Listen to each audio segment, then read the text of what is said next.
The reading, Out of Mind but Back in Sight, Stereotypes on the Rebound, was about testing the rebound effect of stereotypes in the brain and how they affect your outward interactions with stereotyped groups.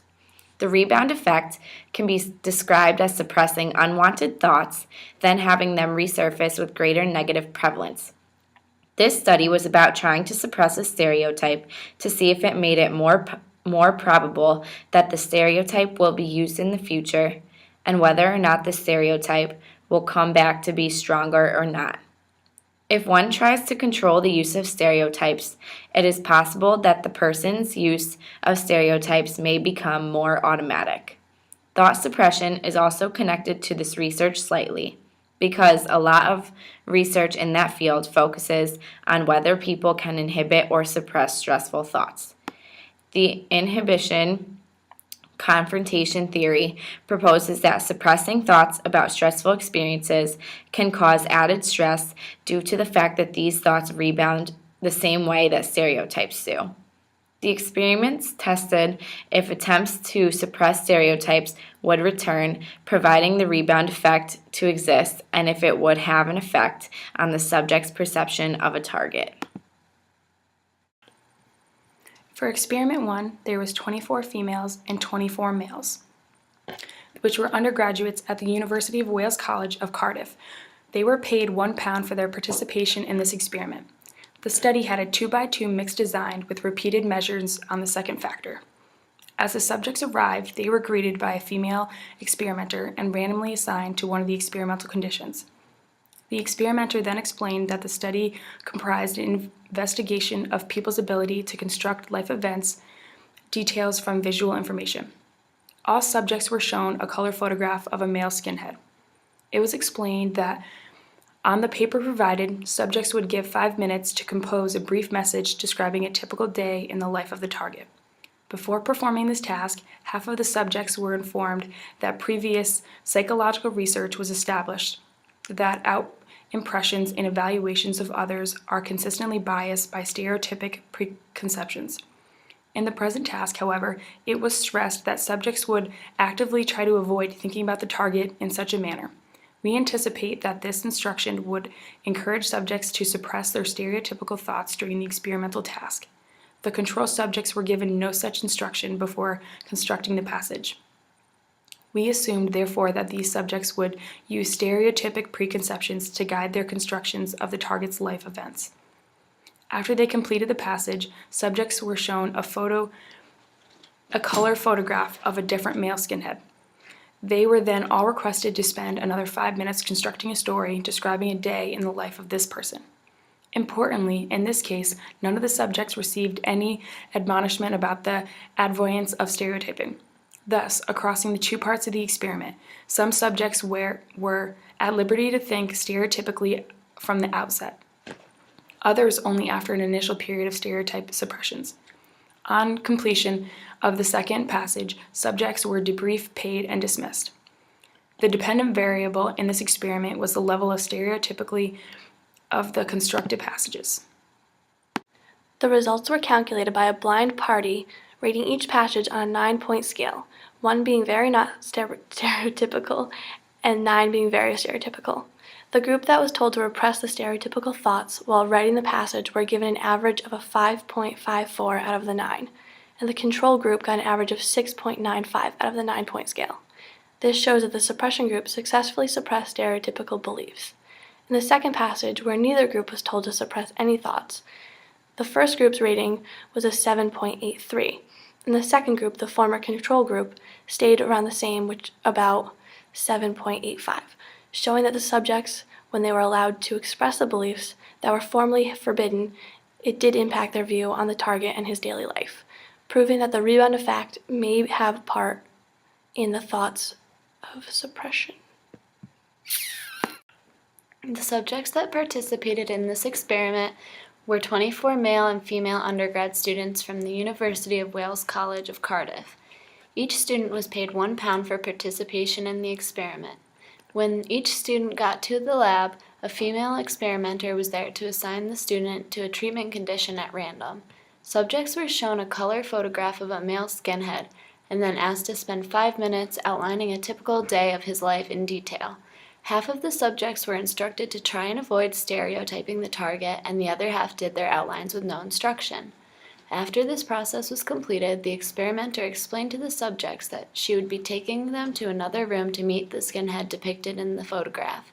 However, upon entering the room, the subjects saw only an empty row of seats with a denim jacket and a bag on the first seat. The experimenter told the subject that these belonged to the skinhead and that he must have briefly left the room. The subject was then instructed to sit in one of the empty seats and await his return. The researchers thought that the people who were asked to suppress thinking in terms of stereotypes would maintain a larger distance from the target. Once the subjects chose a seat, the seat number was noted, and the experimenter then debriefed, paid, and dismissed them.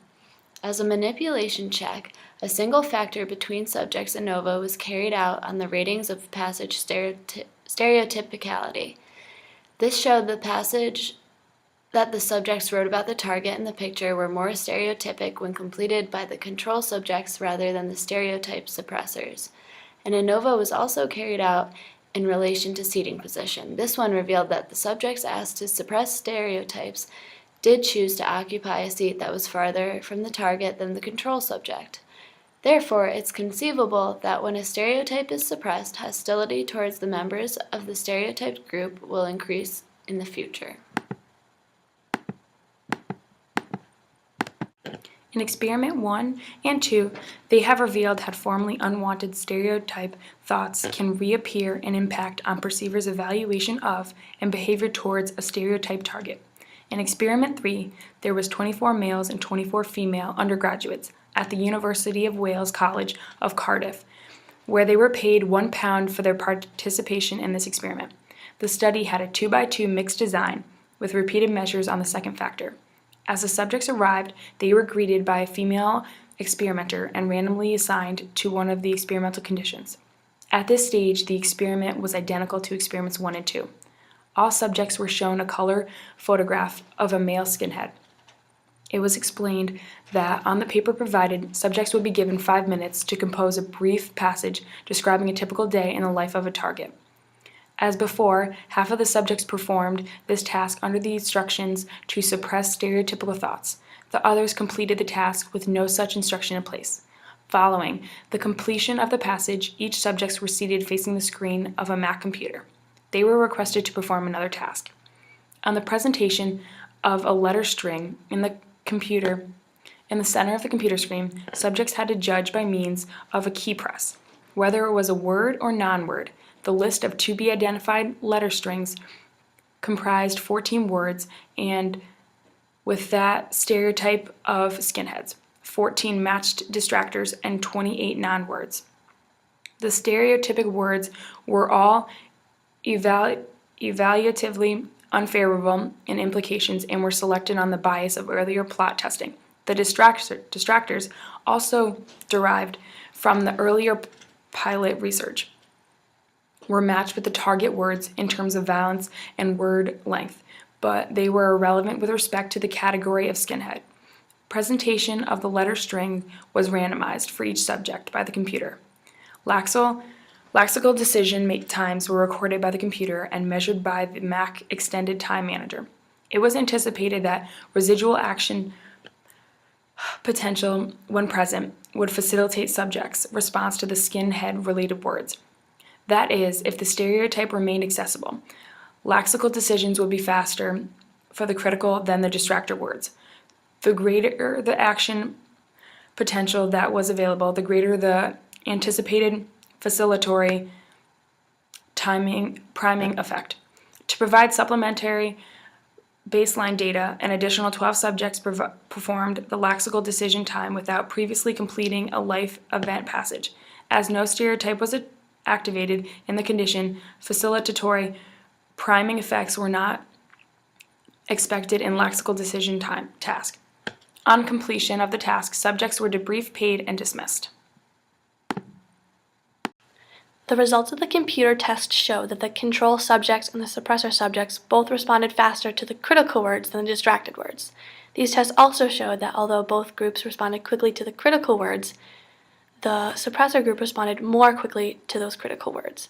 These results support the prediction that it may help to explain why perceivers display mental preoccupations with former unwanted thoughts, and why these thoughts can affect information processing and behaviors towards those targets in the suppressor groups. Okay. This TV behind you is going to present a picture, and you're to depict a day in the life of this person. I'll come back in 5, and I'll get your passages.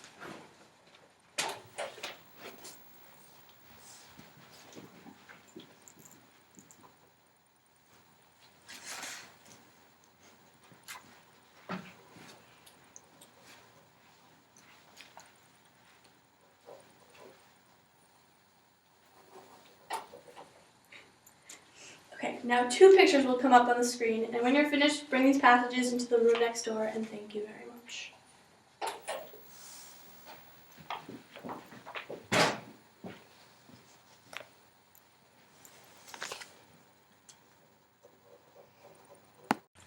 Thank you for completing our survey. If you follow me, we're going to go meet the person you just saw in the picture. So follow me to the room next door.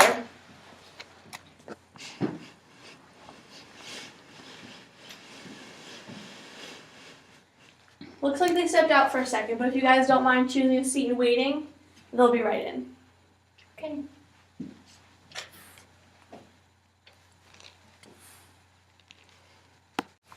So a string of words are going to show up on your computer screen, and you're going to have to decide whether they are real words or non-words. So when you are done, please press enter and you are free to leave.